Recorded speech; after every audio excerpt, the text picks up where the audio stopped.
The views and opinions expressed in this podcast by the host and or the guest do not necessarily reflect the views of the host and or Paranormal Buzz Radio and or its sponsors. Use of any material produced by Paranormal Buzz Radio without express written consent is prohibited. Paranormal Buzz Radio will not be held responsible for you holding your knees, crying, and rocking in a corner in a puddle of your own urine, or being beheaded by a group of children in a cornfield. In fact, if you come across a group of children in a cornfield, we promise to make fun of you as you run away screaming in terror. Listener discretion is advised. You are now entering the all-consuming realm of Shea's Paranormal Chat, where the things that are better left unsaid are actually said. Shut up and sit down.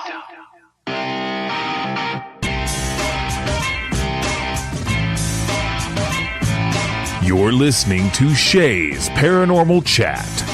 Paranormal podcasting done Shea's way. Tons of fun. Dude, seriously? A bit sarcastic. Hashtag investigator, not hunter. But always real. Hashtag data, not evidence.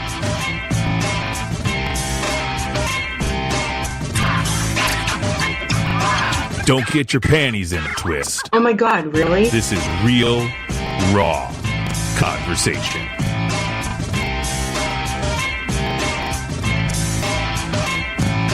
Ladies and gentlemen, welcome to the show.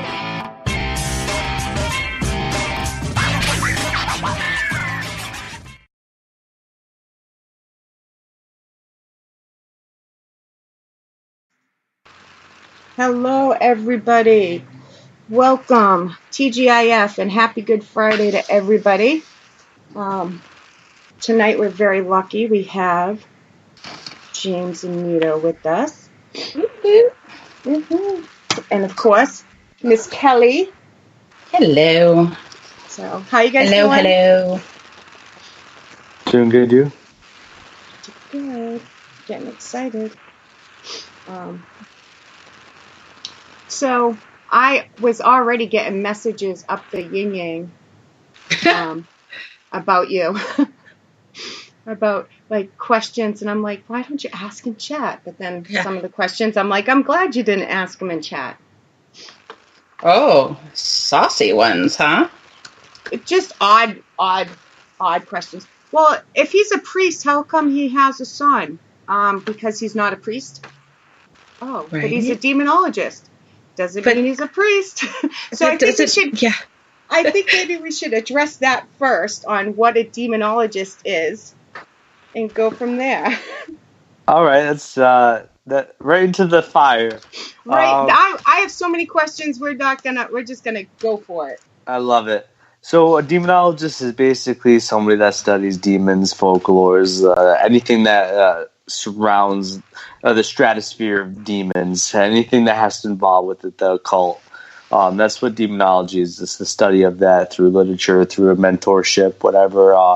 But that's what a demonologist is. There's fieldwork capabilities of a demonologist, and that would be more so like being the mediator. Unfortunately, we lost Lorraine Warren today, but her husband Ed Warren was a demonologist and was that mediator between the investigation group and the church. So that's what a demonologist is. So basically, I come in, a group gets me involved, or maybe somebody reaches out to me, and I scope it out. And if they believe it's a demon, they call me in. If they believe it's negative, they call me in. And, I assess it. And I do what I have to do. I do all my qualifications. I dropped myself. But I do I do a lot of preliminary things, and I check, and I get primary care physicians involved. I get psychologists involved if there's talks of possession, stuff like that. So that's what a demonologist is in a field capacity. You don't always have to do the field work aspect of it. There's many people that just study it and are really very, very knowledgeable within the literature aspect of it, but have never actually been a mediator for a case. So that's basically what I do. And as far as being a deacon with the Catholic Church, I I still get the Catholic Church involved because guess what? I'm only a deacon. I can't do exorcisms. I can do a house cleansing. So if that is what the client wants that I'm dealing with, either a homeowner, business owner, or somebody, I can do a cleansing for them, and of course, bless any items for them, and bless holy water as well. So I can do those things and keep them at ease, and maybe even the cleansing will work for them. But if not, of course, if there's oppression, possession, then I definitely get the church involved. So you can do all the cleansing, and I know you and I've asked you this before, but just so everybody in chat knows, demonologists do not do exorcisms. No, if you hear a demonologist claiming they are an exorcist, first and foremost, the problem is everybody wants to be an exorcist. Everybody talks about exorcisms. A demonologist is not an exorcist. Exorcists are very well versed in demonology, and that's the difference. Plus a priest that is an exorcist will not call themselves an exorcist before they call themselves a priest. People think that becoming clergy, especially in the paranormal world or in the exorcism world, everybody thinks that's the goal of being a priest. If that is your goal as a priest to be an exorcist, then you have the wrong goals. You shouldn't be a priest. There's so many other things that are incorporated with being clergy. So I am going to be an exorcist one day. My mentor is an exorcist. I am a deacon that will one day, join priesthood, and enter and study exorcisms and go that route. But that's not why I did. Why I did what I did? Why I became clergy? There's so many other reasons. So no demonologist is an exorcist. An exorcist can be a demonologist, Right? And that's it. Isn't that because is it last rites or just the human blessing? What is it at the end of the exorcism? Well, so there's the sacraments within the Catholic Church. We have the sacraments. So I can only perform matrimony and baptism. I received holy orders, which is also a sacrament, which is can only be done by bishops, a lay of hands. Receive holy orders. So I received a sacrament, but I can only do two.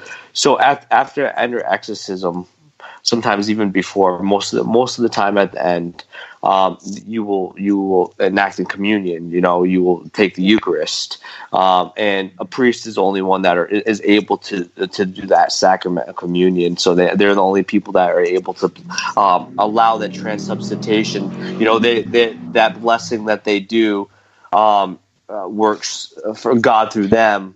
Because they receive those abilities and they understand what's the process. It's not because everybody wants to say, "Oh, anybody can do it." No, there's a process to do it and doing it.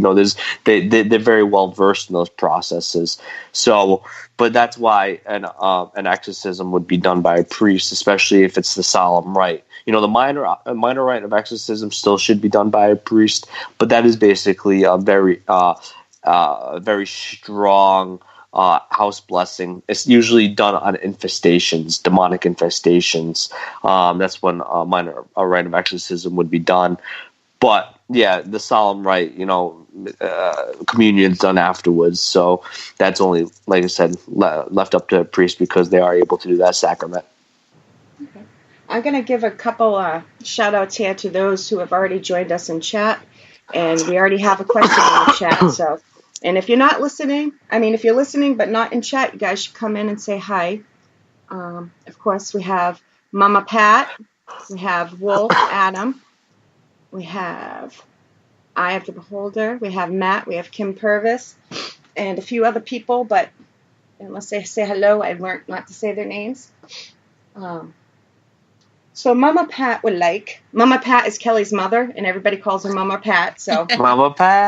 Mama Pat, yeah, awesome woman. She would like you to explain. I was going to ask this. I think it's a very important question too. So I'm glad she brought it up. Can you explain the difference between an exorcism and a cleansing? Because it seems like some think it's the same thing. Well, in many ways, the process of a cleansing and exorcism is very similar. If we're talking about a minor rite of exorcism, like I said, it's just basically different prayers said, but almost kind of the same ritual done. The salts, the holy water, the anointing oil, that same kind of process, but there's different prayers said. Different intentions with involved of the minor rite of exorcism. Cleansing would be done on something like an earthbound spirit that is very negative. Maybe to help them cross over if they need help. Cleanse a space of any negative energy. Now a demonic infestation, you're dealing with pure evil. That's what a demon is pure evil. So now minor rite of exorcism is just, like I said, more stronger prayers, different things said, but in the same concept, almost the same thing. Now, a solemn rite, which is done over possessed people or oppressed, obsessed people. Which there's a difference. Yeah, there's a difference, but a solemn rite of exorcism is it's a long process. Sometimes it could be done in one shot. Sometimes it could be done multiple times, and that can also be done for a cleansing as well. But the solemn rite of exorcism is done over a person. A cleansing can technically be done over a person, but I call cleansings. I say cleansings over houses. In my sense, and as a Catholic or a Christian. I'm saying prayers over somebody, and that's not an exorcism. That would be a deliverance. It'd be delivering something from that person that is either attached to them or has some influence within them that maybe is demonic or maybe even negative. But a prayer over somebody would be a deliverance in that capacity. So the difference between oppression and possession. Possession is when it is either already has or working on fully taking you over, and an oppression is more of attached and can influence you, but it hasn't taken over. Is that simply put? Well, the best way to say it is infestation, because there's 3 stages, but these 3 stages, a lot of people don't talk about the sub stages. Like in the oppression stage, there could also be the obsession stage. Some people aren't oppressed, but they're obsessed. They want it. Oppressed, they're more scared. They don't know what's going on. Things are changing. Obsessed, a lot of people don't talk about it. But in possession, there's perfect possession or transient possession. The entity comes and go. The perfect possession, the entity stays dormant there. Like, doesn't stay dormant, but it stays active. The person doesn't gain control of themselves. They are in a perfect state of possession. Now, oppression and possession, what's different with them is basically the easiest way to say it is infestation. Basically, the demonic infest tries to find their target. Once they find their target, either the weakest or strongest person, there's so many different things that you could acquaint to why a demonic entity chooses somebody. There's not one specific thing, but sometimes the strongest connection to God is also the biggest target. The closer you get to God, the tougher life gets. It's a true saying, and I believe in that. So, but oppression basically is at the point where that person is targeted is basically the deconstruction of their free will, them trying to break them down and trying to make them a shell of themselves. And when there is enough of that within that stature of oppression, that person is going to, at one point in their time, hopefully it doesn't happen, of course, but in speculation and, of course, talking about the differences and how it leads to it, basically that person would eventually give up and say, I can't do this anymore. And that is invocation for the demonic to possess the individual, because their free will has been shattered to the extent where that demonic entity is now able to control them. Mm-hmm. And where you would have the transient possession, once that stage happens, that possessed individual doesn't have hasn't fully lost themselves. So in that transient stage, or in most cases when it's transient possession, and that's most possessions that occur, is that the person is fighting back, so the entity keeps coming and going because that person regains their free will and fights and pushes it away and strengthens their connection to God. And then when the entity comes in, it's that entity overpowering the human. Now, perfect possession, which is a hell of a lot rare. There's a lot less cases of it known out there.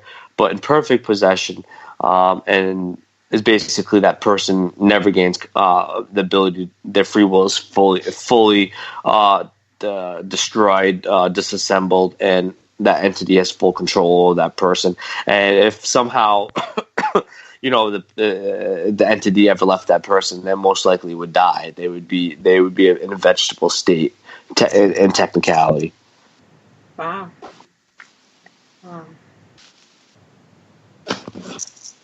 Never thought of it that way. Yeah, it's all about free will. A lot, Yeah, it really is. Yeah. Kelly, you have any questions yet? So, how often do you get called into cases because someone says, "I have a demon," that you have to go in and explain to them, "That's not a demon; it's just an asshole"? All the time. It's even more difficult when and I don't want to throw anybody on the bus. I'm very easygoing person. It took a long time for that, but a lot of the times actually it's a team that brings me in, and they're the ones that were claiming it's demonic, and they told the client it's demonic, and it's really not at the end of the day, and it really does make a mess. I try never use that word. I think I've ever used that word a handful, even less than a handful of times in direction towards a client. But it's not a word that you ever really want to tell somebody, because you really, if you are there to help somebody, it is your job to empower them, not kind of empower them with the truth, not coddle them. Right. Yeah. Well, not empower them with. Yeah. Well, I wouldn't ever say to the client that they were dealing with a demon. So technically, I would meant be if lying. they weren't dealing with it. Yeah. Oh, yeah. But even if they were, I want it. Because truth is good, but in that aspect, if you tell, oh yeah, you're dealing with a demon, a lot of people's minds start racing. Why am I dealing with this? Did I sin? What did I do wrong? And then they start kind of breaking themselves down, and that's the worst place they can be in that kind of stuff. That a demon or even a negative entity can feed off of that, right? Oh yeah, definitely. So even if there's something there, you don't want that mentality. So, but yeah, all the time, I go by a statistic that I can only go by, because this is my firsthand experiences. I've done this for 15 years, involved in the paranormal, and 400 something ridiculous, right? Like that. I've done a lot of cases. I was busy for a long time, and I would say anywhere from 5 to 7 cases. 5 definitely. 2 other cases that I still question to this day. 5 cases of demonic activity in 15 years.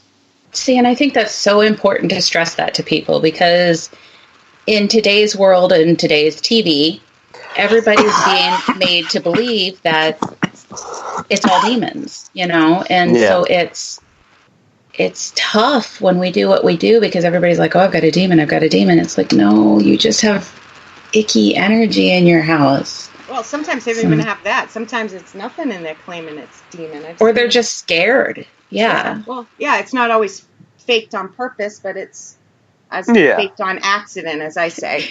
You have nothing in your house. You have expanding ductwork.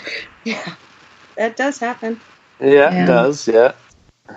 We have a couple more questions, and I'm trying to keep up on them, too. Let me find... I'm slacking on my job. Do you want to go to Darren's?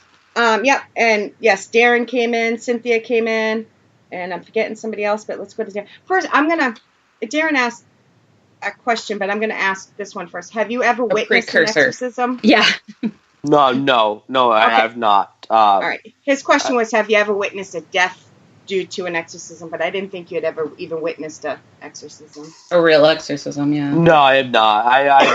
I've witnessed. I've performed and I've been involved in deliverances, but usually most of the time, because at that point I was in clergy.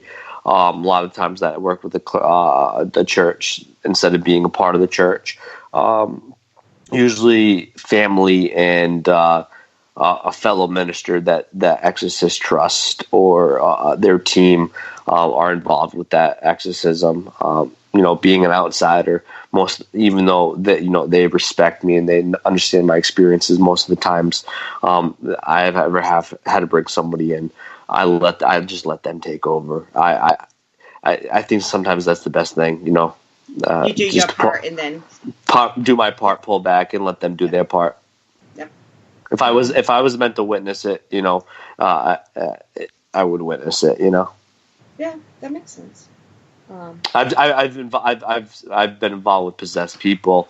I've handled them. Like I've done prayer over them just to help them kind of like come back. But no, I've never. But even possessed individuals, dealing with them, it's very shocking, and very scary. Oh, I'm sure. I've never. There goes the door. Sorry.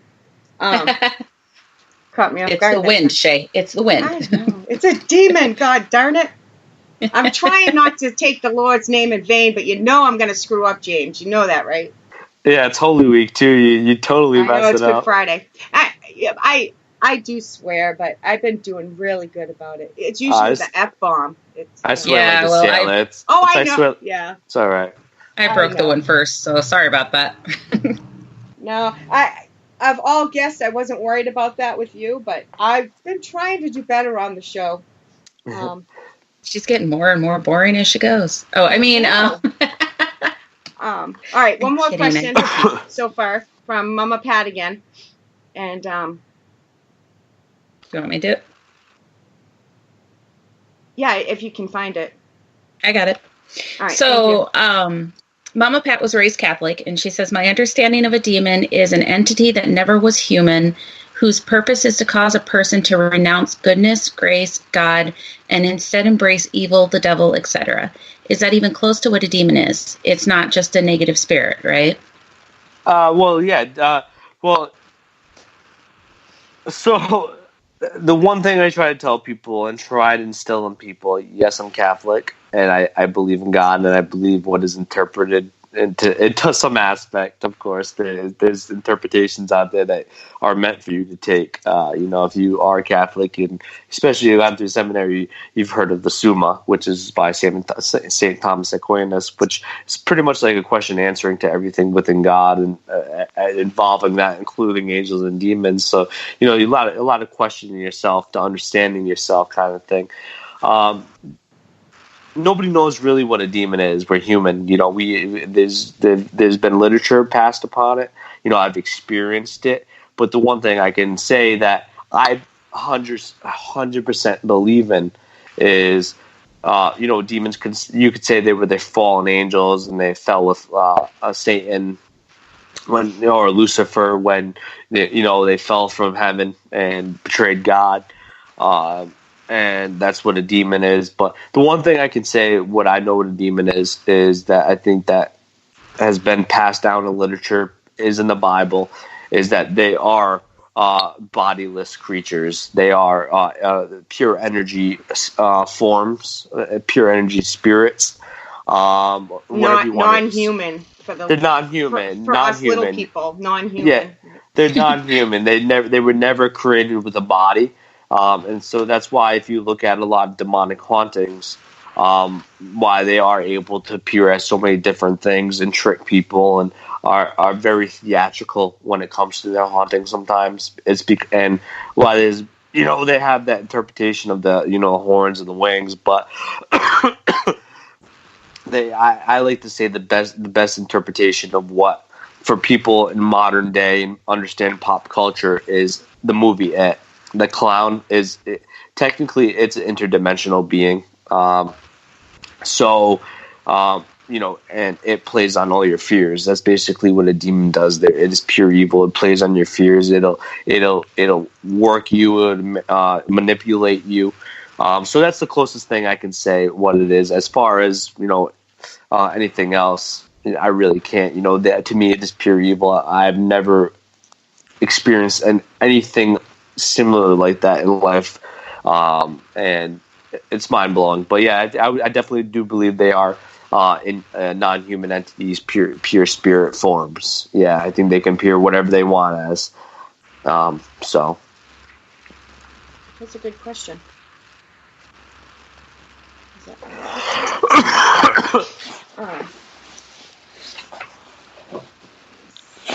How do you have to? I'm trying to word this nicely because of who you are. Are you often called in to clean up other people's messes of stuff that they've maybe not even intentionally, but some investigators do stupid things and create more problems. And do you ever have to go in and clean up those messes, like when it gets out of control? Because I see a lot of people out there online doing stupid stuff, and I always wonder, who's going to fix this when they leave? Sometimes, I've been called in a lot of times after people have handled cases, but I've also had a lot of cases of mine get handled after me as well, and that really depends on the client. It really depends on who you're dealing with. Yeah. But I've definitely had to get involved in some situations that were handled roughly and inappropriately. But the biggest thing is, I try to say to people out there is, paranormal. I work construction for a living. I'm a licensed sheet metal mechanic. I install ductwork. I'm licensed. I can do it. If you wanted to hire me and you wanted to pull a permit, or I could pull a permit, we could do so.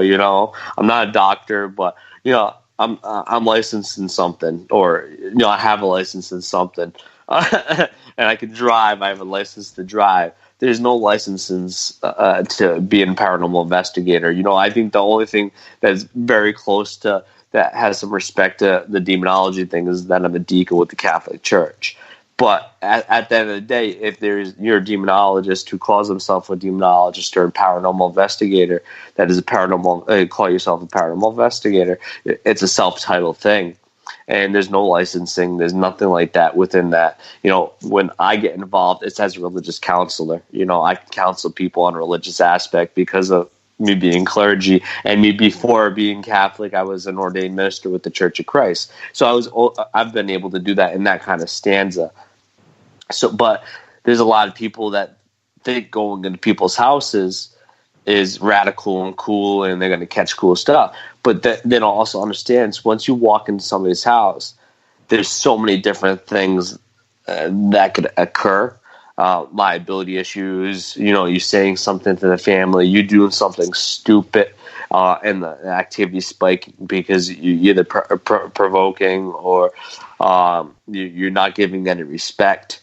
So there's so many different things. So when you have random people that that have devices that go in people's houses, it's always scary. There's always going to be a chance of you having to go fix people's mistakes.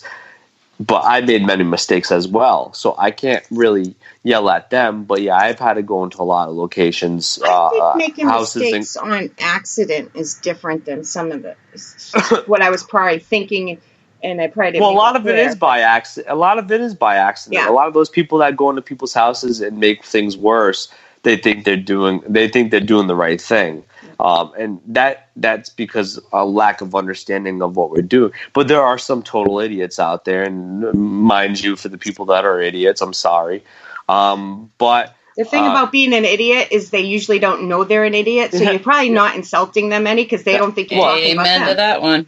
But that's what I'm saying, though, is that there's people out there that just that just make things worse, or leech off people. Like throughout time of me being involved in this, and I'm sitting down with John, down with other fellow demonologists who are well respected, and we talk about the people that have milked people. Like back in the day, there was the demon doctors. They used to perform phone exorcisms, and they charge you thousands of dollars. I've never heard that. And people used to pay thousands of dollars. I dealt with a client who still, doesn't listen, but is still dealing with people that I know and well respect. But somebody charged. She paid up to $30,000 for help because she was dealing with something. $30,000, and I don't charge a dime. I don't charge a dime. But those are the things that you have to come up and clean sometimes. And sometimes you can't clean them up because they're so messed up that you can't do anything about it, That is horrible. Somebody to prey upon somebody at their weakest like that is horrible. It's terrible. It pisses me off. It really does. Well, we're taking turns coughing. I just don't understand. I got a gnarly cough. Yeah.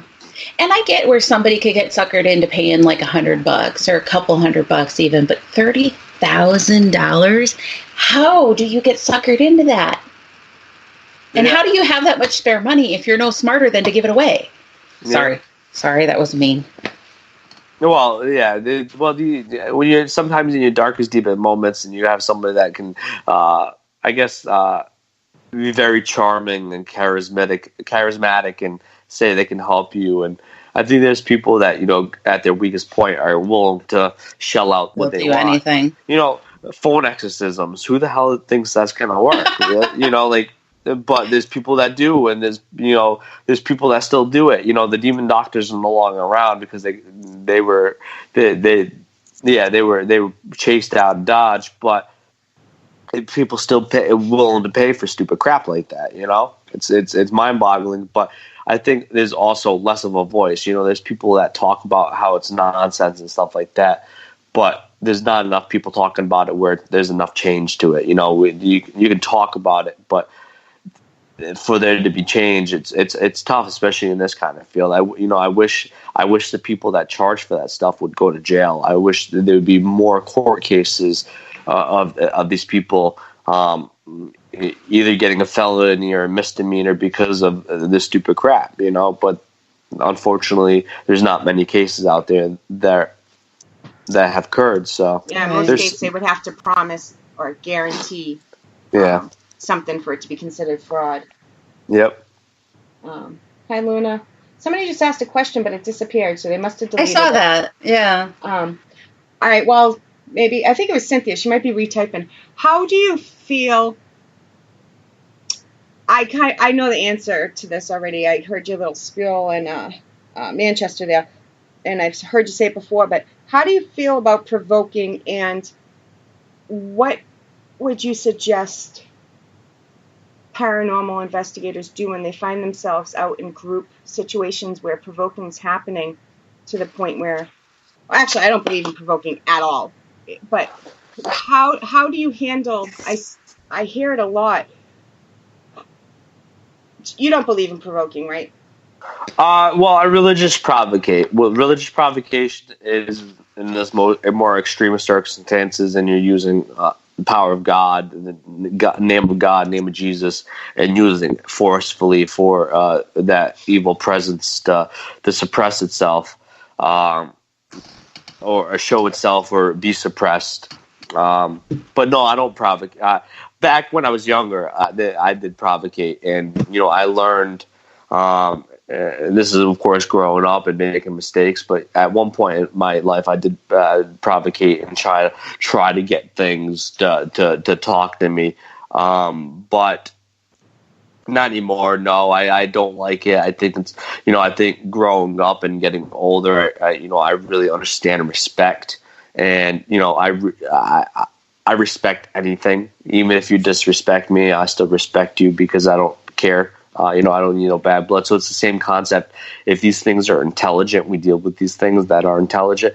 I'm going to give them the same respect. And if they disrespect me, then I'll leave. I'll leave for of course, say I'll stand my ground and say you can't do this kind of stuff, and I'll be very respectful in my standing on my ground. But no, I don't believe it. If I've led events in public investigations where somebody was trying to provocate and they were automatically thrown off at the place location because it's something that's said. I feel like provocating not can only lead harm to yourself, but could lead harm to many other people involved in the situation. And when there's that possibility, there should be no possibilities of it. It's dangerous. Why disrespectful. Why talk smack? Well, I don't get it. Why talk? And I learned this because of my firsthand. But why disrespect something that you can't see? That's the stupidest thing you could ever do. Like, if you go up to somebody and you provocate somebody, you say something in somebody's face, you might get punched. Yeah. There's that definitely that you might get punched. But when there's something unseen and you're provocating, you don't know what's going to happen. So, be very cautious of that. Like, I can't tell people not to do it because anytime you say not to do something, people are going to do it. It's that, that drive. But, I don't do it. And I think other people shouldn't do it. But I guess it's, as long, if you do it and if you're by yourself, you do it, you by yourself. But definitely. What about if they do it when they're by themselves and they leave and somebody else comes in? Yeah, but what can you do? Like, you could speak out about it, but you can't. You can't. Can't tell anybody not to. I just you can apologize for them. I mean, yeah. If someone's being nasty to a spirit, speak up and say, I apologize for their behavior, just like you would if somebody was mouthing off to another human being. Well, in a group situation, yeah, definitely. I think once that person's removed, I definitely think you try to simmer the situation. I think you try to, definitely ease it. You try to talk to them respectably, or you might even all just clear out and let it kind of simmer itself and then go back in with, more of a positive attitude after getting rid of that negative person. There's many different ways to diffuse the situation, but no, I definitely don't believe in it, especially in a public situation. Mm-hmm. Cynthia retyped her question, and you touched base on it a little bit, but I think before she came in. How can you make sure to find a true demonologist, not someone who may have just read a book or two and now say they're a demonologist?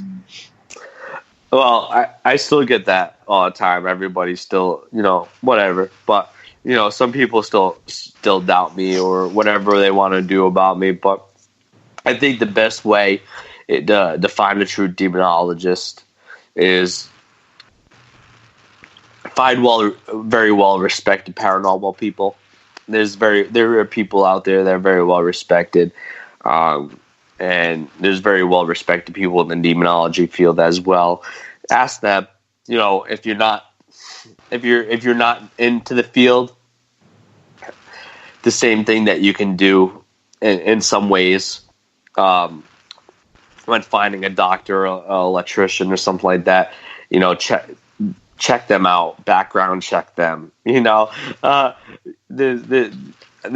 surprises me on how many people let just random strangers into their house and don't do any research on them. But, definitely do research on the person, look who they're acquainted to, reach out to some of the people they're acquainted to and see if that person that you're going to bring in or claiming themselves to be a demonologist is what they are, or have some sort of knowledge of that, and maybe they can find somebody that can help you.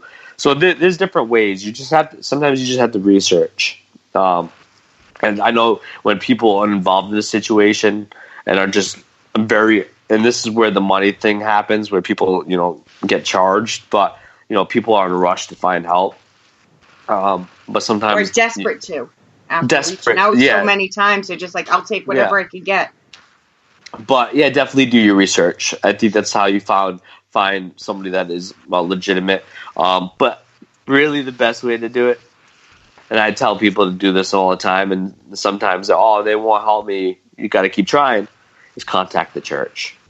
If you're not Christian, then contact somebody that is like-minded like you and your belief. But if you're Christian, just call the Catholic Church, and they might one diocese might not help you, but another one you have to call around sometimes.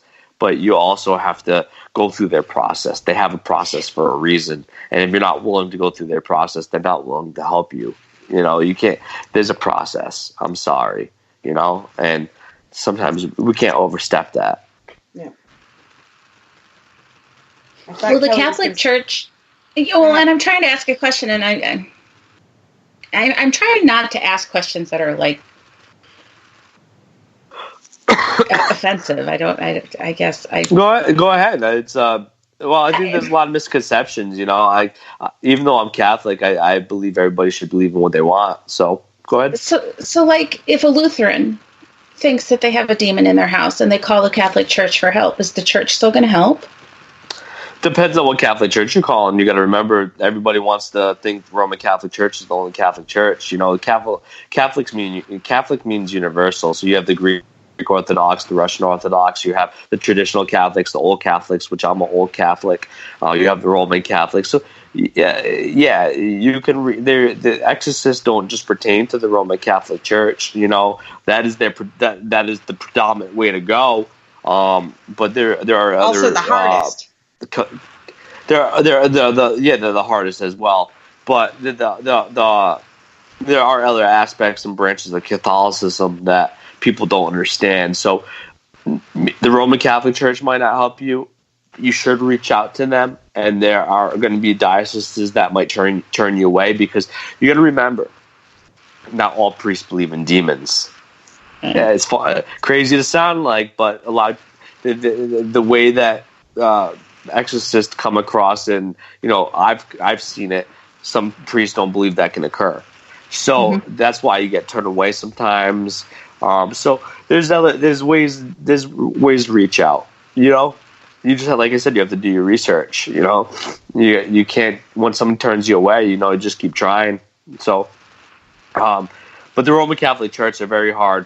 An old Catholic like myself probably will take a fellow Christian and help them.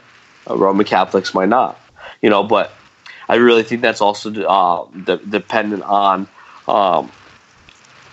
the clergy you're dealing with too. The depending on the priest you're dealing with, the deacon or whoever is working with you. They all have their own free will and their own interpretation. So it really depends on who you go to. So.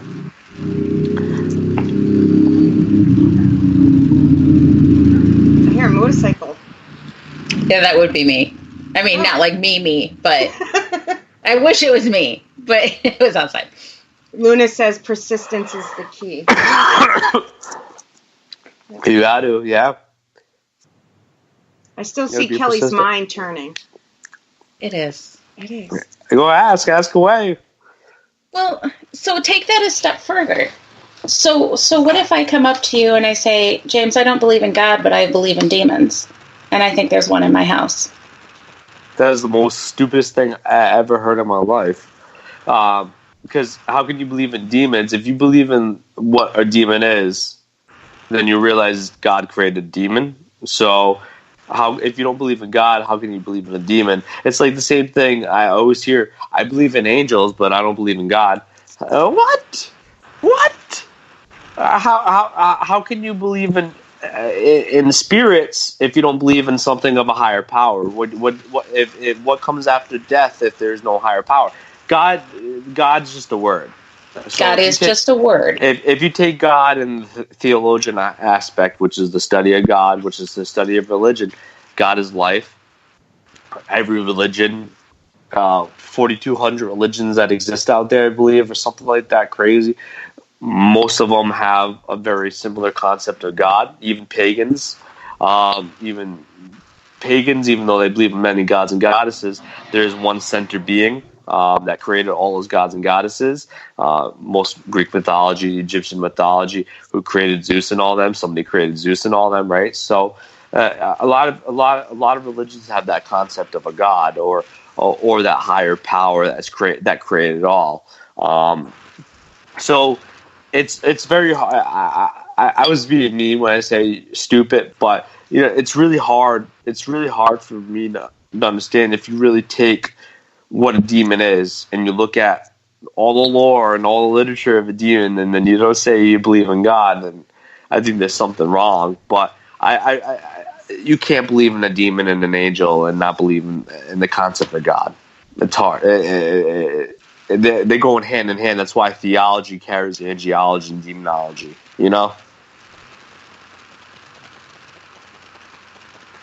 That wasn't. I'm listening. I'm also reading the chat. Right. So yeah.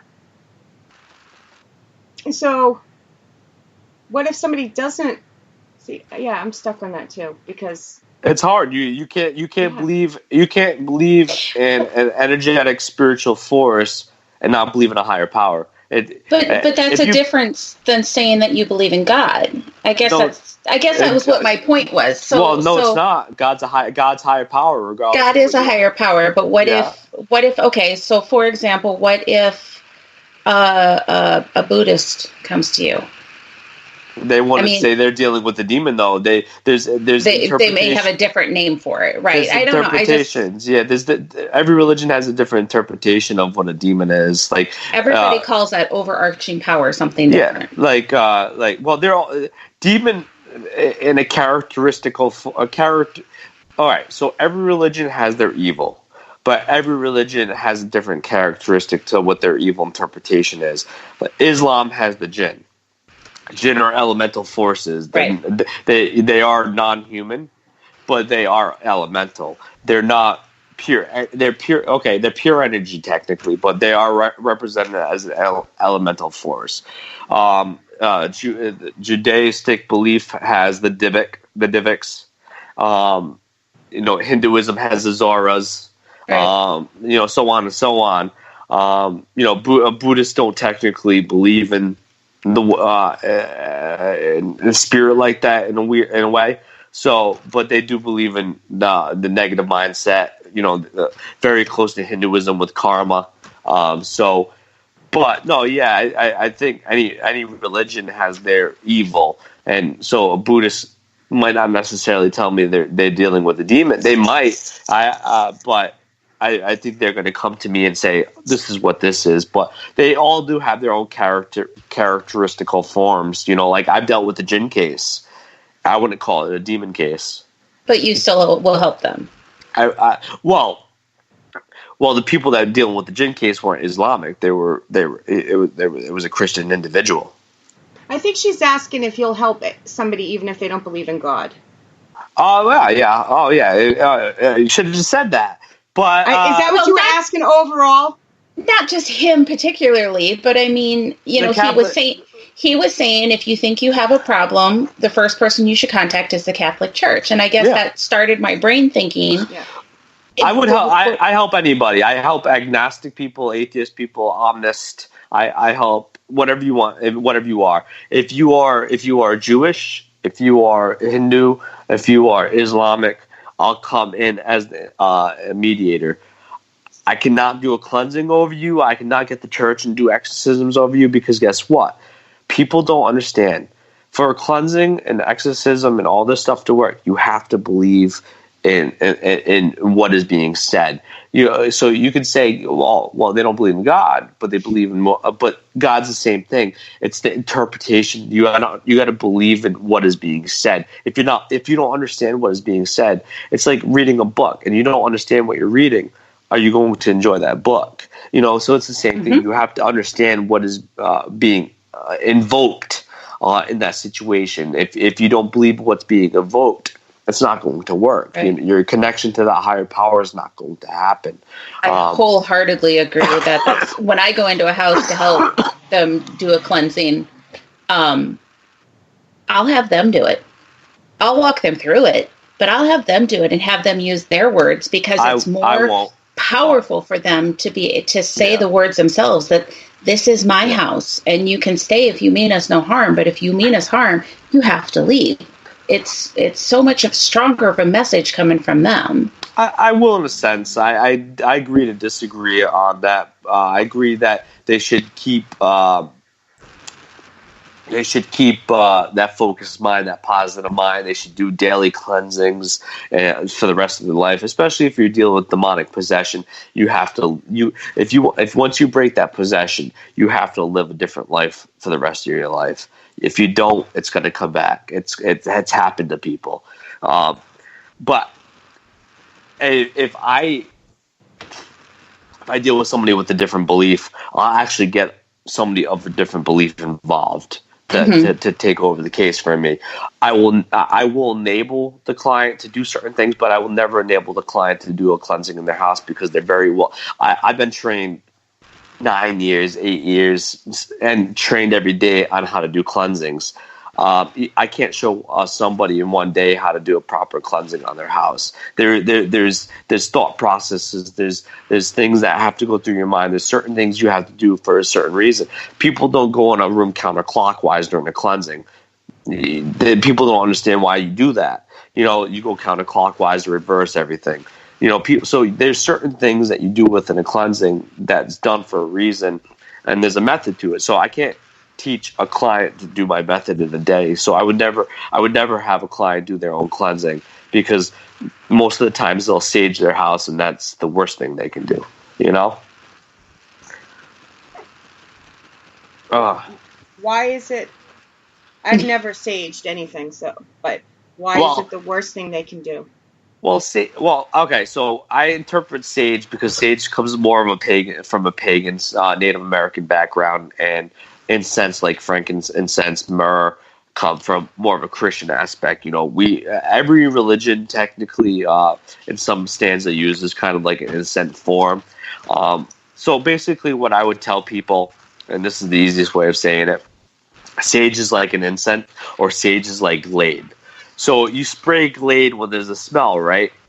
And that smell is only going to be neutralized by that Glade. It's not going to clean the room. It's just going to deneutralize that smell. You still got to clean, but if you don't clean, that smell is going to eventually come back. So sage is like that neutralizer. So when you sage, you're neutralizing that environment. If you're not putting any positivity on top of that, and most times everybody just sages, that's all they do. So you're not doing anything on top of that neutralization. You're only spraying that Glade, and that smell is going to go away for a few hours, and then it's eventually going to come back because you never cleansed. You never did positive thoughts on it. So that's why sage is bad, because people improperly don't know how to do it. Why? Okay, so if you look at a Christian cleansing or very similar cleansings, especially with paganism or other religion. Oh boy, that was loud. That wasn't me. Very other ritual things. Sea salt is used as a barrier. Incense or sage is used as a neutralizer. Holy water and anointing oil are positive reinforcements, and the prayer are the positive words said within that. So each of those things have their own what they do. So if you just sage, you're not doing any of those other things. It might work for a few hours, might work for a few days, might work for a few months. But that could also happen with the cleansing. But I've seen a lot worse repercussions happen from saging because of them not understanding what sage does in process. And I think just like... Go ahead.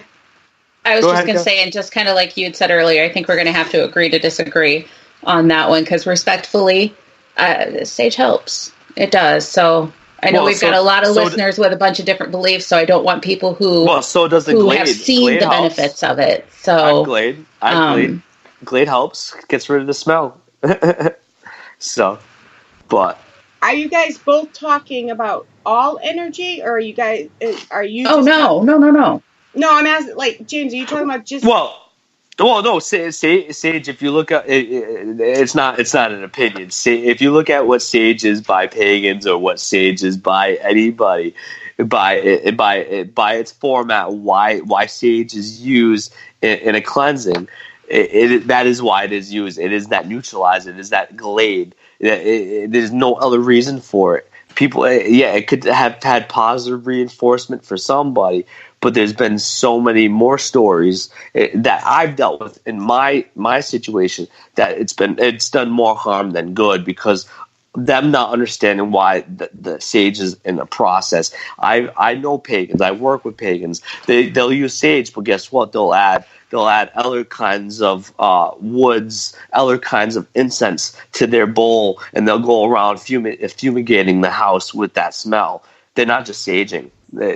So it could do good for people, and I hope it does. But if it doesn't help people, there's the reasons why it's not helping people. Sage has a specific reason what it's meant to do. There's no opinion on that. It is sage meant to without do intentions, absolutely. Then I would agree that sage without intentions could be somewhat ineffectual. And that's you have what to I have said. your And intentions that's what I with said it the whole time. Yeah, I said, yeah. You have to have your intentions, and you have to have your faith with it. Just like anything, you have to have what you're doing backed by faith. Yeah. And Cynthia was asking the same thing in here, and I think it. She said, but doesn't it depend on how and who is using it? And I think that kind of got lost in translation.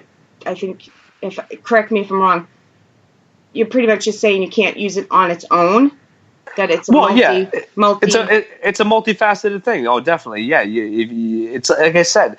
If you can't get the glade analogy, then I guess then I lost you. But just look at what glade is. Look at what a candle does. Look at what incense does. It gets rid of smells. It's not meant to cleanse things, and that is exactly what it's meant. You're saying you hit a couple nerves, so I just want to clear this up. You're saying that's fine. I can hit nerves. It's the truth. Hey, I didn't mean it in a bad way. I just want to. I think it just got lost in there somewhere. Well, yeah, no. You're saying sage, like. I'm not saying sage doesn't work. I'm just saying there's processes with this. Yeah, there's multi steps with the sage. So it neutralizes it, but then you have to do something to get rid of it for good. Yeah. And Pat's analogy that she just put in there is absolutely perfect. It's the same with Catholic incense and holy water. Intention and faith is necessary for anything to work. I said that. I said that. That's what we're all. I think that's what we're all saying. You guys are just saying it in different ways. Yeah, it's the same thing I said. Yeah, that's why I said it's a process. That's why I said this holy water, sea salt, anointing oil. Okay. Oh, jeez.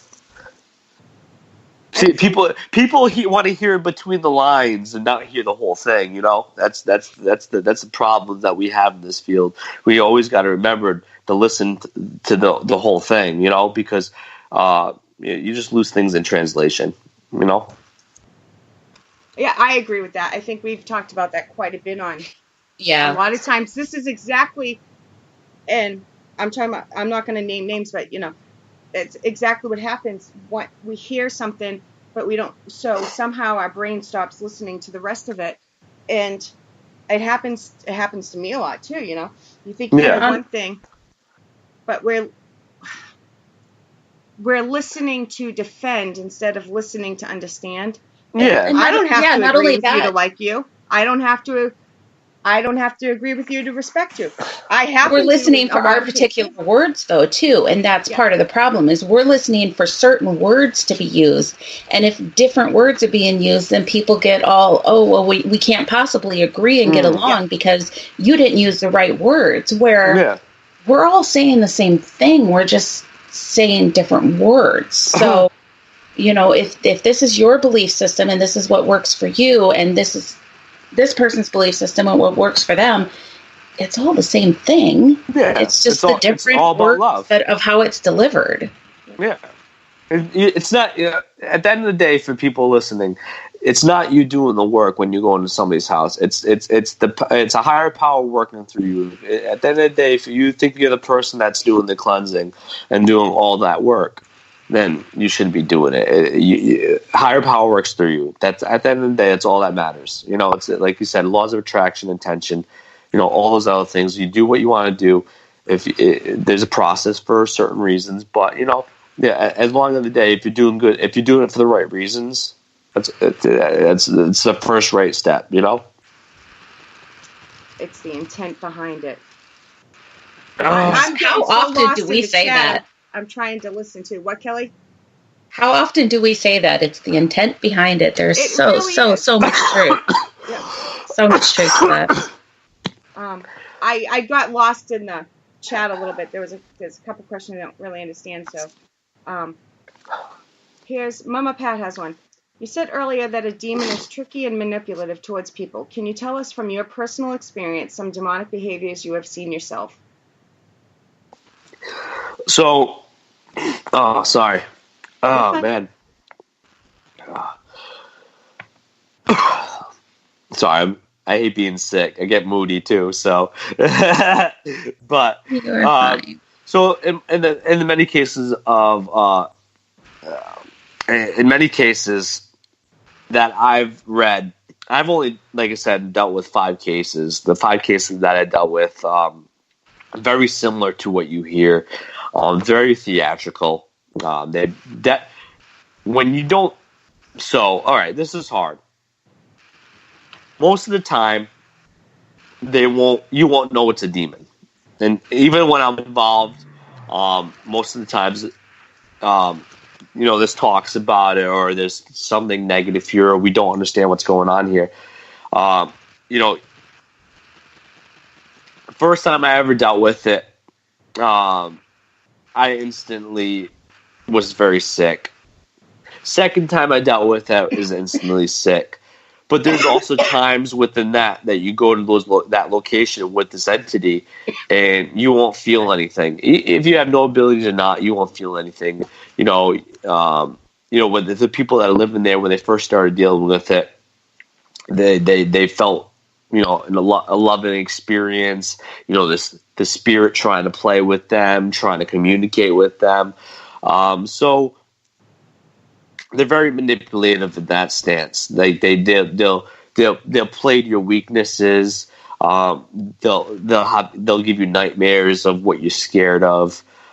So, and the best way I could say that a demonic entity was manipulative in my life was before I even got on this case, and I talk about this one a little bit.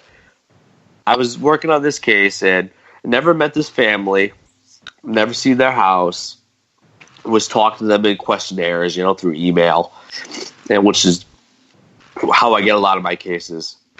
And, you know, I sent them a questionnaire, so, you know, I knew they had a family, I knew the ages, I knew, I didn't know the address technically, but I never, like, Google mapped it or whatever. You can zoom in like a creeper or something like that, but never did any of that. So I just had basic information. This is what they were dealing with. We're experiencing this, blah, blah, blah. And so within that same week of going to that location, I had a very, very, very bad nightmare. And the nightmare was me going into this house. I seen the house, seen the family, and I walked in and I killed every single one of them. Every single one of them. I killed every single one of them. You just got my attention. So, of course, I woke up in shock and sweats. I went to that freaking house. That house was the same house as my nightmare. And every single family member looked like spitting image to what my nightmare. And the only reason I could say I can remember that house and I remember those faces because it was such a I'm killing these people. It was that bad of a nightmare. And I got to this location, I see this house, and I was like, am I gonna kill these people? And like self-doubt for a second, but and then I walked in and I seen all their faces. I was like, you turn pale white, and you're like, oh man, and like, but you have to recover because this is really what you're dealing with, you have to be on your A game. But that's a little story I can give you with how demonic entities can be in a manipulative state. I don't know if that nightmare was to keep me away or scare me. I think it was a scare tactic. Keep away. We know you're involved. They're all knowing entities. They're way older than we are. But yeah, it was definitely frightening and eye opening. I can only imagine.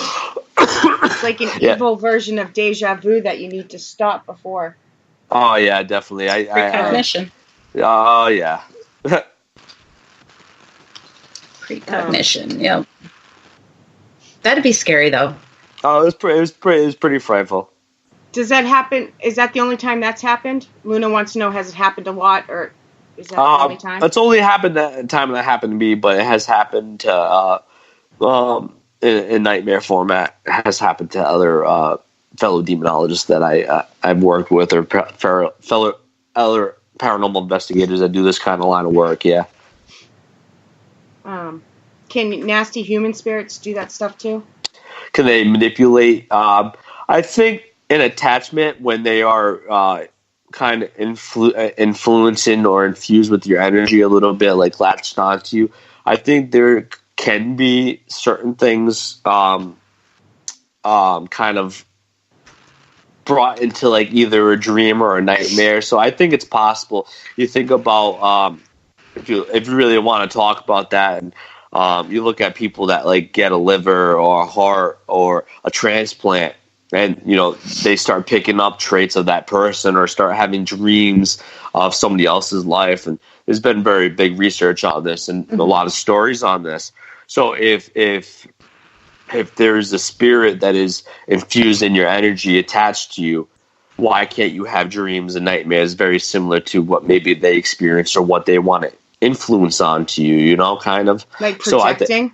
Yeah, project to you. So I think it's possible. I've never experienced it, so it's a possibility. There's stories about it. There's theories, ideas. I know fellow people that feel like they've been have had things projected to them during their attachments. So, Luna has another question.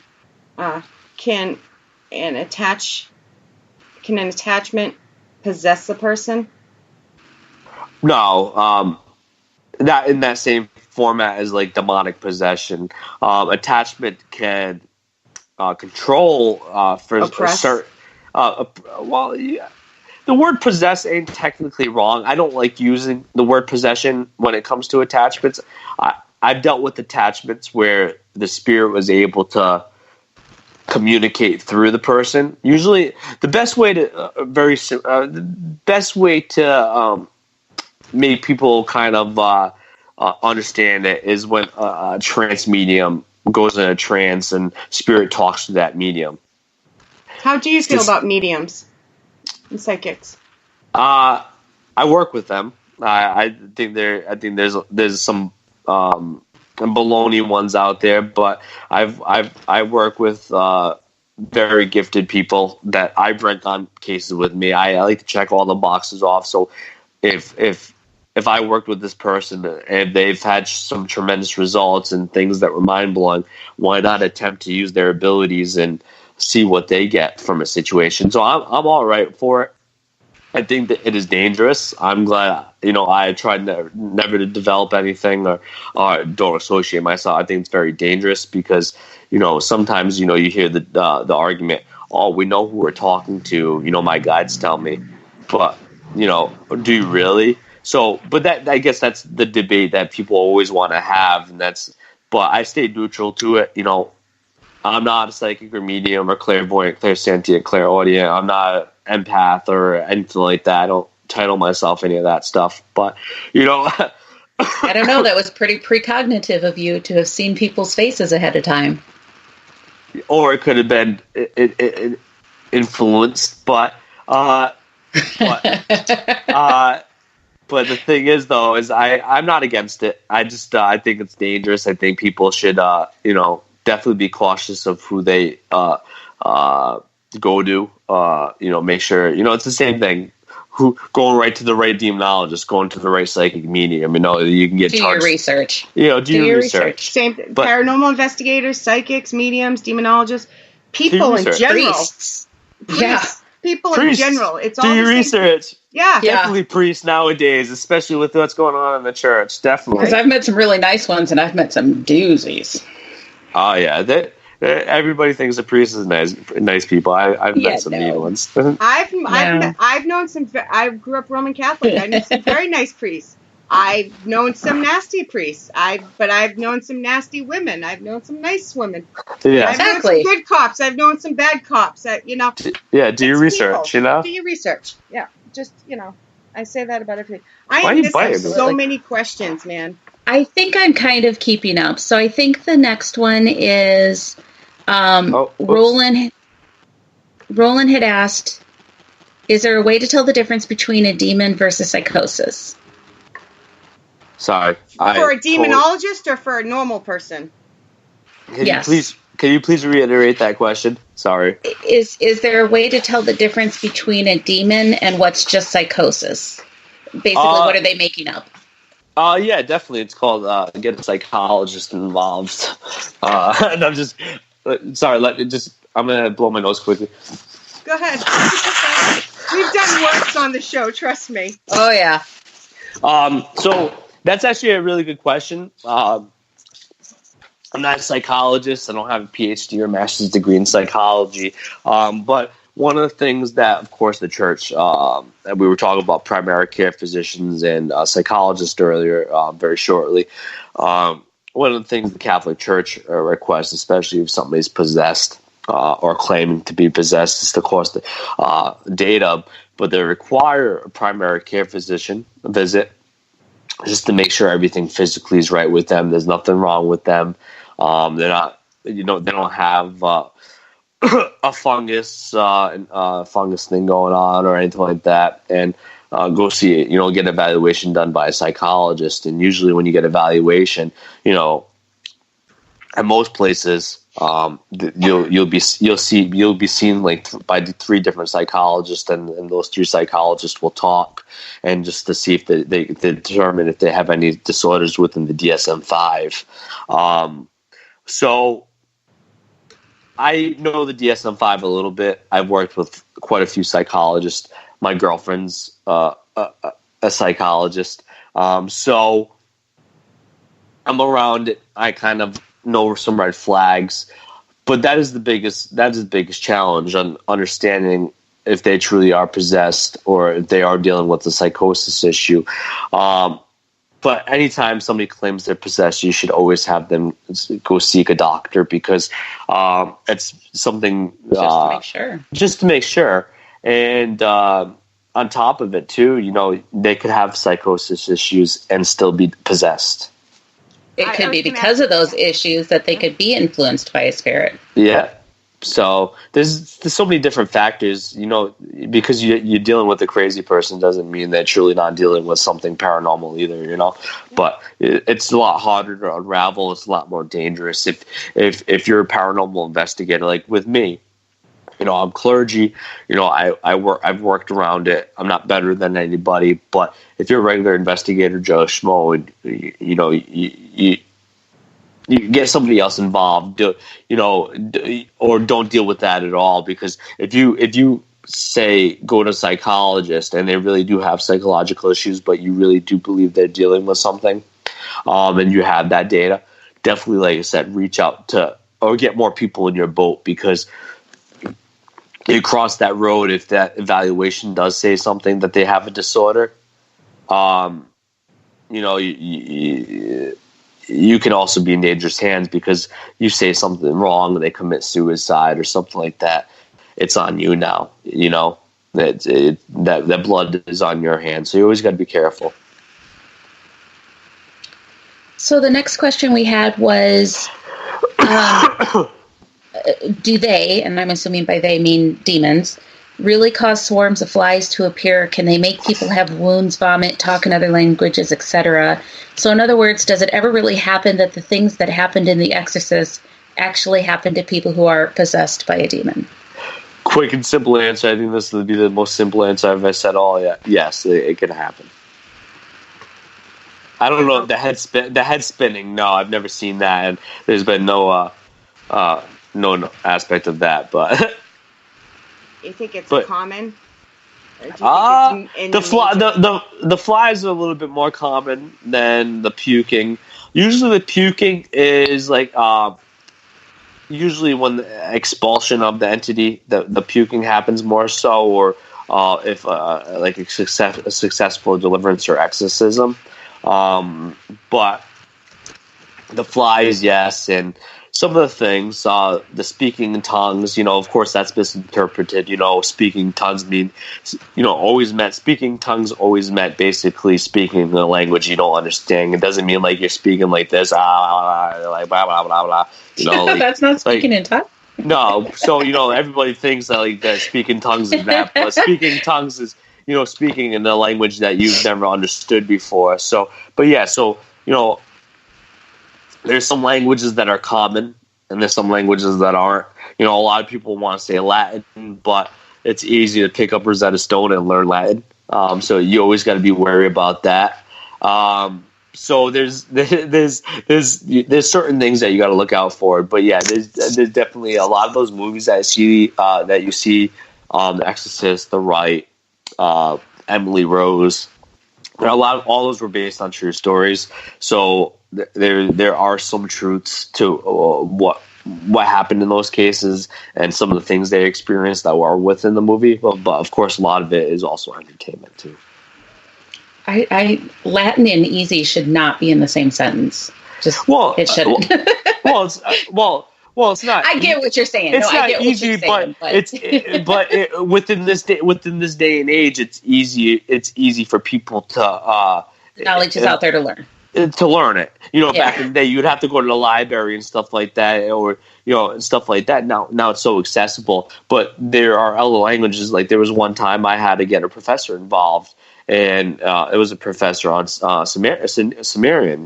That language, and that's you can't. It's not something you can go find on Google on how to learn the Sumerian language. So and speak it.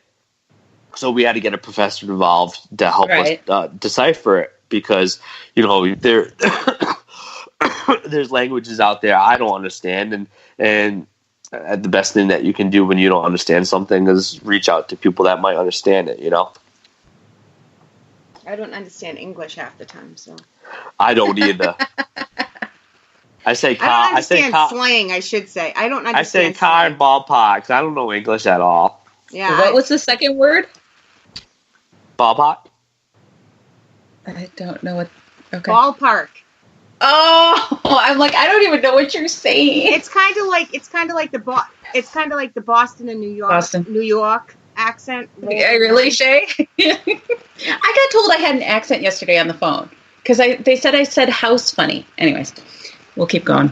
Totally side squirrel. That's okay. Hey, we got an hour and 18 minutes in before we got distracted. Totally squirreled off. Yeah. That's pretty good. All right.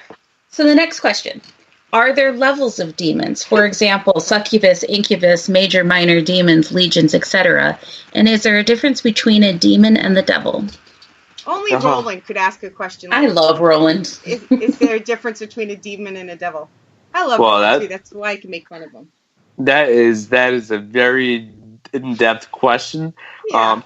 Technically, there's different levels, but technically, everybody wants to say a succubi and incubi are like a female, male demons. Remember, we talked about demons don't have any physical characteristics; they're pure spirit. So if you take that means there's no female, male, pure spirit.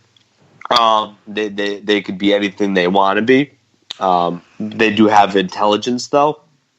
So, an incubi, of course, is a male, and a succubi is a female. A target of a male. Incubi targets females, and a succubi targets males. But they're still the same. Still a demonic entity. There are stronger. They are said to be stronger demonic entities and lesser demonic entities. Usually, in most demonic hauntings, there are multiple entities and not just one. There are like lessers with the higher or stronger entity. Most times, they're called minions. But how strong they are and severity, I don't really know. They're much older. The difference between a demon and a devil. That's a good one, but everybody wants to say there's a difference technically, but in reality there isn't. You could say Satan is the devil or Lucifer is the devil, but I would say that I would say that there's a lot of debate on it. There's a lot of discussion about it. Like, okay, you could maybe say a fallen angel is a devil, or they are a fallen angel. Because a lot of people want to say a fallen angel. Demons aren't just fallen angels; they are pure evil spirits. So it's really up to interpretation on how you interpret it.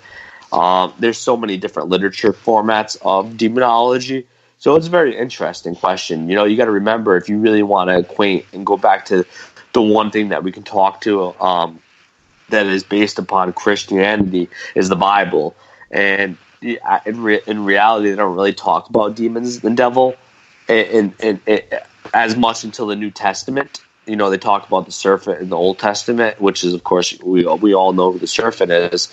So it's really hard to say if there's any big difference between the devil and a demon. I feel like I've dealt with demonic entities, and I guess you could call them devils. So it's a really hard question to answer in 5 minutes or something like that. So. But it was definitely a good question. He always has questions that I get confused reading sometimes because they're good, but I'm like, my head starts spinning when I'm on the second sentence. Okay, guys, any last questions? Get them in here. We got about 10 minutes left. So any last minute questions? Start typing now. Go on, sorry, I didn't interrupt you. No, I'm saying everybody. Like I said, everybody has a different opinion. Some people say devil's different.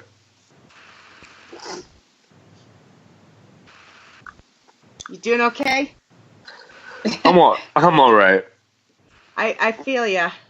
I got I should have got a bottle of water, but I'm all right. Okay, I'm sorry. No, you're all right. When I get sick, I get the man flu, so it's all right. I understand that one. I'll probably start crying after this and tuck myself into sleep. Curl up into a little fetal ball. And Can an angel... Roland has another question. Can an angel possess a person and could they be banished? Who can be banished? Can an angel be banished? Can an angel possess a person and could they be banished? Well, yeah, an angel can technically possess somebody. I've seen it, actually, once. It was very crazy. Yeah, that's all I can say about that. Just kidding. All I can say about that story. But no, I believe angels. If you really wanted to roll back the other question, if demons are fallen angels, and if demons can possess people, then yes, an angel definitely can possess somebody. But it ain't going to be in a negative circumstance. It's going to be in a positive manner. Can angels be banished? It probably. You got to remember, when you banish a demonic force from a location, it's the invocation, it's the power of God working through you. So I don't think God is going to work through you to banish an angel. Now, if you banished an angel in negative means and through the power of evil or something like that, maybe that's possible. But I want to know. I don't play around with that shit. But if it's an angel and you ask nicely for it to leave, it ought to leave because they're angels and they're good. Well, yeah, but that's not banishing an angel, though. Banishing's like get the hell out of my house. There is not enough room in here for both of us. Leave. Yeah, but yeah, definitely. If you, in most cases, I think in stories of people that have been visited by angels, I think if they told the angel, please leave, the angel has been very sincere and has followed their request. So, but yeah, that's actually a really good question. Can angels possess, huh? He always has. He has great questions. So, Cynthia's comment cracked me up. Sorry. So in other words, you're stuck with it. Did I sleep with the angel? Is that what she said? No, she No. said. So in other words, you're stuck. If you can't banish it, then you're stuck with it. Yeah, you're stuck with it. Oh no, not sleep with. Yeah, stuck with. Ah. Oh, okay. Jeez. All right, Roland has another question. Can an angel do harm by accident? I don't think an angel would. So I think they're too intelligent to cause harm mistakenly. I think we try to interpret these beings too much in a human standpoint. So I think they're a hell of a lot more intelligent than we tend to believe. And I don't think they make mistakes. Nicely said. Okay, so before James starts curling up in a ball and crying, thank you for putting up with us. It was a fantastic time. You want to? I can't even talk. Would you like to throw out where people can find you and where you're going to be coming up soon? As far as the places I'm going to be, I have no idea. I went fully crazy this year on locations. Well, I didn't go fully crazy, I should say. I guess it was a mutual interest, but I'll be in Michigan in August, Illinois in September, quite a few other places. You'll be at the Maine Paracon, the Portland Paracon, June 1st. Yes, that's true. June 1st. Yeah, Maine. I can't wait. That's the only one I'm going to be there. That's the only reason why I know you're going to be there. But you stalker. Anybody can reach me on Facebook. I have a lot of open friend slots, so send them. James Annitto, Annitto. You can also go to jamesannitto.com. I haven't updated in a long time, but there's a means of contacting me, or sometimes I post like books that I like, and you can go check them out and go read some of the books that have been influential in my life. So, yeah, those are the two biggest places, and I it's crazy. Everybody, as long as you don't do it in a negative standpoint, but my phone's always out there, 401-808-7416. Give me a call if you ever need to talk. You are a brave soul. Well, it's called blocked for a reason, but no, yeah, I think so those are the ways to contact me. So if anybody, please don't call me at ridiculous amounts of time at night, because I will not answer. But yeah, definitely. That's the ways to get in contact with me, and I have plenty of events coming up. So they're posting on my Facebook post on my Facebook wall. Wolf says to drink some green tea with a Hall's menthol cough drop in it. It would be. I wish I had that. Does Grubhub deliver pharmaceutical needs? If not, you might have just came up with the next $1 million idea. Right. Yeah. CVS Go. Yeah. Oh. Yeah. Okay, you guys hold on a second. Wait. Before, I'm telling you, I'm tired. There is no show this week. Sunday, what is today? Oh my God, today's Friday. There's no show Saturday, Sunday, or Monday this week due to the holiday. The next show is Tuesday. Into the Pit. There will be a panel of mediums and paranormal investigators. 8 p.m. Eastern, 7 Central. And I think that's it. Kelly, is that my job? Did I finish everything? So. I am so tired. My daughter she got to Germany at midnight and got to France at 5, so I had to be up both times to talk to her to make sure she landed. But then I couldn't go back to sleep right away each time. So, and now she's 6 hours ahead, so she's going to be, when I'm going to bed, she's going to be getting up and messaging me. So it's a good thing there's no shows this weekend. going to be a crazy Rest weekend. Rest weekend. Yes. Yes. So our show next week, next Friday. Next. Do we have a show next Friday? Oh, Yes. no. Yes. Yeah. You're not going to be here, but yes. Raven Rose, Roland and Cynthia will be here from location. They won't be here. They'll be on air with me from their location, so that should be fun. And I have no idea what's happening in May because I don't even know what's happening tomorrow. So Yeah, who knows? yes, All right. One day at a time. One day at a time. One day at a time. I do know I will be on Girls vs. Ghost Media with my favorite host ever, Miss Kelly McCarville, May 1st. That's coming up. Woo, woo. Yes. So That's going to be fun. Oh, yeah. I'm going to schedule this like 4 hours because God knows how long we'll talk. Right? Okay, James, again, thank you. Hold on one second. Everybody, Definitely. we will see you next Friday. Did you want Have a shout-outs? happy Easter. I guess we didn't do shout-outs. Did you want shout-outs? Oh, shit. I know. I just was totally spacing on that. I failed on my job, Shea. Yes, I'll do them real quick. Sorry, James. I am actually lucky to be awake. We have Wolf, Adam, Mama Pat, Miss Luna, Roland, Cynthia,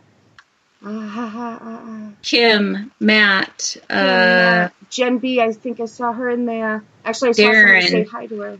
Darren, A's in there. I Beholder, Luna, Darren. I'm going to miss some because I can't scroll all the way back. I scrolled down to the bottom. I started at the bottom. Anybody else we might have got in the beginning, and if you're... Did you say Wolf? We'll say Wolf again because he Yes. deserves a double shout-out. Yes, Wolf, of course. So, thank you, everybody, and thank you for tolerating my sleepy ass tonight. Good night. Happy Easter. Thanks Happy for listening, Easter, everybody. guys.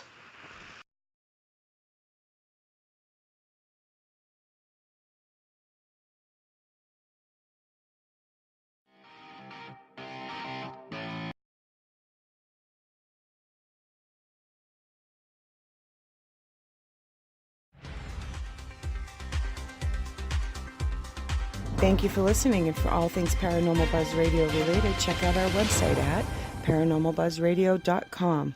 Like us on Facebook and follow us on Twitter and Instagram.